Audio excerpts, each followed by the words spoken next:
Life stories. I love writing life stories. It's a privilege that someone would have let me into their personal life to jot down all the fascinating things that they've done. And always I hear, oh no, I've had an ordinary life, but it's never ordinary.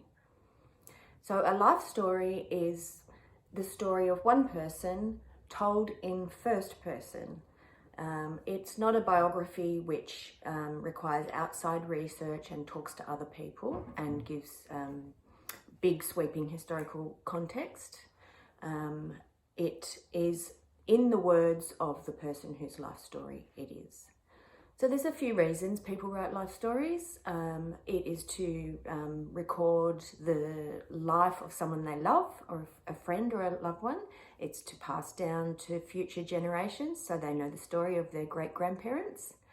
It's to record an interesting career that you may have had, or hobby, or an interesting group of friends, or a romantic story.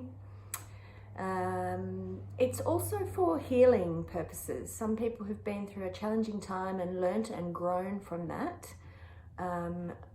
Writing it down is cathartic, but it can also be helpful for anyone else who may be going through something similar. The most common question I'm asked with life stories is, how does it work? So whoever is commissioning the life story, quite often it's a daughter or son wanting their parents' life story, for example.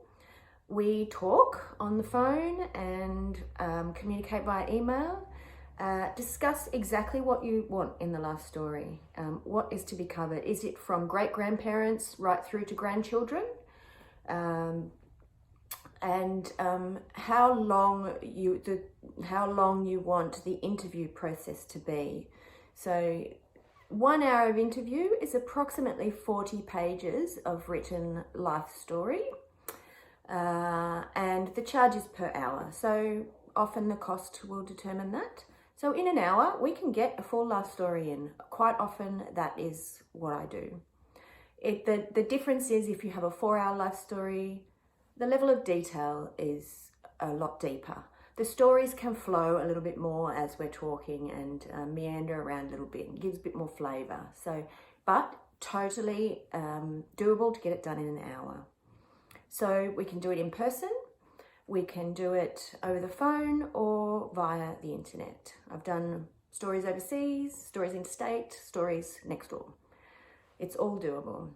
And then you get this beautiful life story in your loved one's voice. I try and keep all their sayings, their idioms, and the flavour, so that when you read it back in years to come, you really get a feel for your loved one in their life story.